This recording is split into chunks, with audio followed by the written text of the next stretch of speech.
Hello everyone! Lalo na sa mga kapwa natin supporters na Solid Reyna. Mega love shoutout po sa lahat, sa mga sponsors at sa mga kapwa natin vlogger na nagde-defend kay Reyna. No? Mega love shoutout po sa lahat. Napanood ko lang guys yung bigyan lang na magbigay lang tayo ng opinion sa napanood nating video na about sa kay Mystery Girl noon at saka sa ex-friend niya na si Ate Hasa na dati katandim niya sa pagre-reaction doon sa kabilang community na which is Mamix community nga.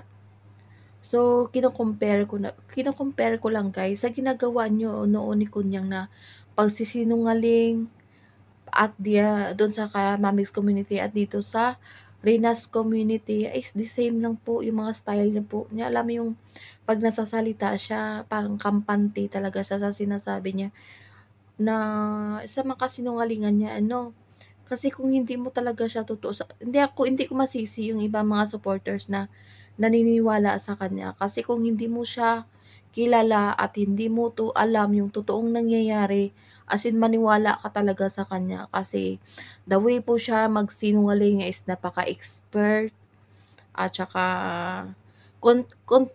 consistent po siya magsalita at kampanting-kampante, 'di ba? Nung nagsasabi siya na kapitbahay niya daw yung kapatid ni na mahal na si Sir Jason at saka si Ma'am Lani ba yun? Yung na-mention niya na name.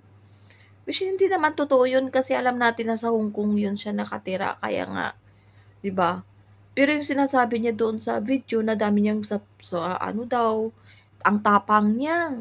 Kasi pinanindigan niya talaga na kapitbahay daw siya ng mga kapatid ni Mahal. Yun ang bandang huli dyan kasi guys, na booking siya na nasa Hong Kong pala siya. Hong Kong pala siya nagtatrabaho at lahat ng sinasabi niya is kasinungalingan po. At may papakita tayo na video na patunay na number one talaga sinungaling si Kunyang. At ang napakagaling niya po, napakagaling na sinungaling. As in, the best actress. Kasi kung di mo talaga, yun nga ulitin ko, kung hindi mo talaga siya kilala, maniwala ka talaga sa kanya kasi napakagaling na sinungaling po.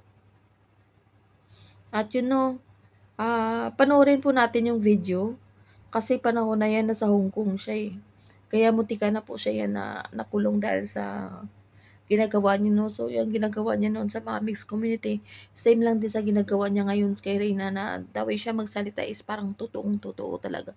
Na alam niya yung lahat. So, panoorin na, hindi na tayo magtatagal guys. Panoorin na natin itong video reaction ni Ate Hasa na about kay Mystery Girl noon na dyan po na mapamanood natin yung pagsisinungaling niya po. Tara na po, panoorin na natin at mag-comment po tayo sa maging opinion natin at magiging reaction. Okay, mega mega shout out sa lahat. Nandito po tayo ngayon sa aking mystery girl.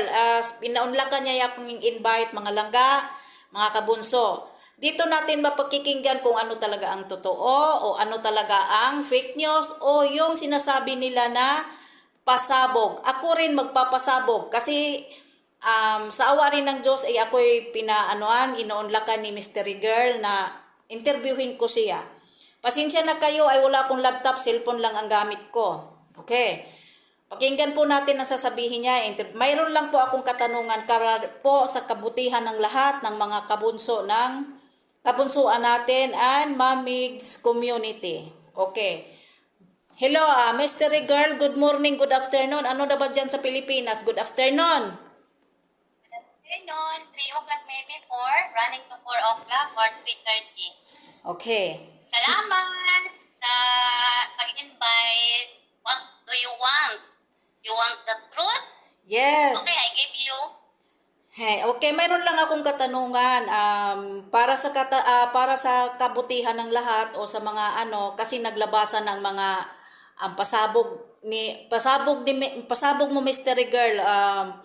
Thank you so much ay pinaunlakan niyo ako. Tapos ang katanungan ko lang po ay bakit mo nasasabi na pinagbabantaan ka ni Jason Tesorero at yung voice script mo na sinasabi na binablock ka ni Jason Tesorero?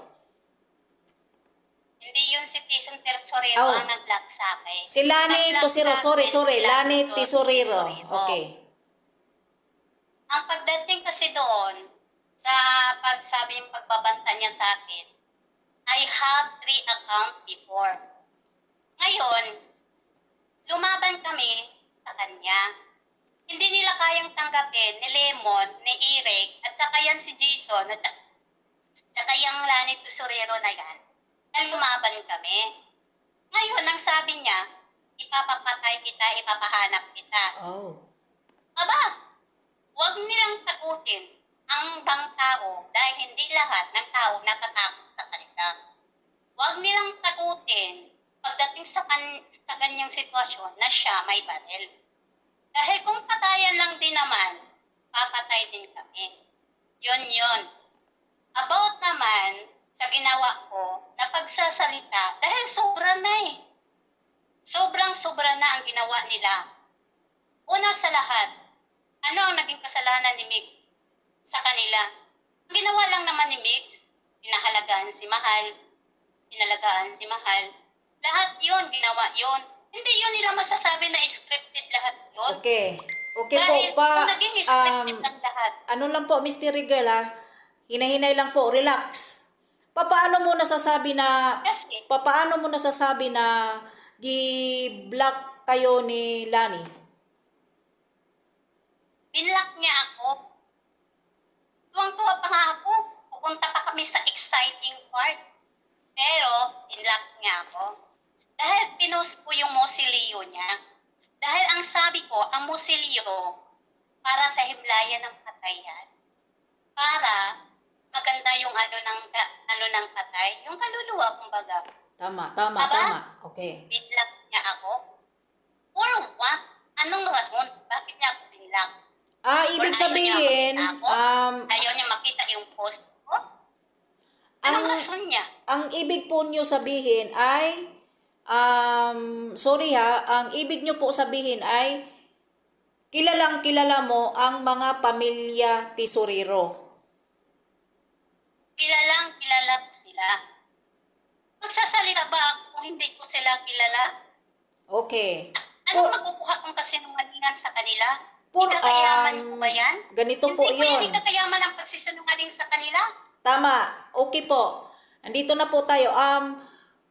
Ang katanungan ko po ay, papaano mo po ma-identify na bakit mo ginagawa ito? Hindi ka ba natatakot sa buhay mo o sa pamilya mo dahil kapitbahay ka lang nila? Bakit ako matatakot? Hindi porket pulis sila. Kung pulis siya, NPA ako. Kung kaya niyong kumain ng tao, kaya ko din kumain ng tao. Yan yung niya. Kasi, sobra na sila. Sira dito, sira doon, tapos pag sila ang siraan, nagagalit sila. Justice naman dyan, nasaan? Okay na sana yun eh. Fair na ang laban eh. Pumunta sila ng husgado, kumuha sila ng abogado, gawin nilang legal action. Hindi yung dada dyan sa social media. Kaya ang tao nagkakagulo. Tapos ngayon, risk-bakan sila, nagagalit sila. Nasaan yung justice doon? Tapos sasabihin nila, paid ako? Baka pikin ko mamaya yung mga mukha nila eh. Ako sa totoo lang ayaw ko ng gulo. Sa totoo lang ayaw ko manggamit ng tao dahil hindi ko galing manggamit ng tao. Hindi yung panggagamit yung sa akin dahil hindi ako vlogger. Hindi ako sikat na ang sa akin lang sinabi ko kung ano ang totoo. Yung about sa 40 days, sino ang magplano doon? Diba? Sino ang magplano? Sino ang pakana doon sa lahat? Sinama pa nila si Mura? Pati si Mura, labas ng tao? Ibig po ninyo sabihin, yun pong 40 days, nakikita mo si Upermir na lahat, pati tita ni Lahat na. Yun nga yung sabi ko.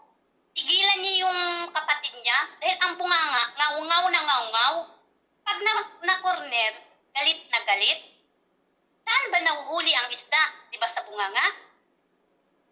Feeling kasi siya sikat. Hindi niya alam ang mga sa paligid niya, yan yung magtatraidor sa kanya. Oo nga po. Yun yung katotohanan na sinasabi ko. Yun yung napaplano sila about sa cellphone ni Mahal na ipapaano nila sa iba para yung si Opirmin na siya yung magbubulgar sa lahat. Pero ang tanong, bakit gumamit pa sila ng edited? Hindi yung original. Bakit pa sila kailangan gumamit ng mga dami account para mag-chat-chat? Gawin yung ano ni Mahal? Hindi naman nila binaboy ang ibang tao eh. Hindi nila binaboy ang sarili nila, kundi ang kapatid nila. Ang ibig nyo po sabihin is, yung ano pala, yung nangyayari pala talaga ngayon sa nangyayari sa community ng Mamigs at sa mga Tesorero family, ay alam na alam mo ang mga nangyayari sa buong Alam na alam ko yan, ang plano ng lahat. Hindi ako nagsasalita that time. Kasi nga, nagkasagutan na kami ni Jason. Tinagbantaan niya ako. Tapos ito na naman, ngaw-ngaw na ngaw-ngaw. Ngayon na naman ito, ngaw-ngaw na ngaw. Ngayon niya akong pagbantaan. O so ngayon, Barilan kami papaano dalawa. na, ang kaligtasan mo kasi ang inaano namin, papaano na ngayon yan, sabi niya is, ang sabi niya ang tawag nito, nagpapanggap ka lang at nagpapanggap ang mga idol ni Mix na mga siraulo, tapos ibigay mo daw siya ng ebidensya kung talagang alam mo na alam ang bahay nila or kasi sabi niya apat lang silang apat lang kapitbahay niya doon. At paano nangyari apat kapitbahay? Natarantaduhan. Paano naging apat yung bahay doon? Gago pala siya, nakabubo niya. Huwag niya akong gawing tanga, huwag niya akong gawing bubo. Gawin niyang bubo at tanga yung mga taong naniniwala sa kanila. Palagi nga niyang sinasabi, malapit na daw lahat, malapit na daw. Anong pa yun? Abangan daw ng lahat yung pasabog. Puro lang pasabog, puro lang pasabog. Pasabugin kung maggranada yung mukha niya eh. Apat na account ko, pinahack nila. Naalala niyo yun? Kasama si Lemon. May pang pulis, may pa-post-post pa silang pulis. Yun yung panakot nila dati. Oo. Doon, pinahack niya yung account ko. Nakalimutan na niya yun kasi ang dami niyang buzzer. Yun. Matanda na kasi. So, ngayon, ang sitwasyon ngayon pala nangyayari is, hindi fike ang nangyayari sa community ng Mamigs, galing sa iyo lahat yon. Sa akin yun. So, anong purpose Yun? sa ano pong, yun. sa ano pong sabihin nila, purpose? bakit hindi ako nagpapakita? Papakita ako sa pinagwalaan kong tao. Okay, maraming salamat po sa iyo, Mr. Rigel, sa pagtitiwala sa akin. Thank you so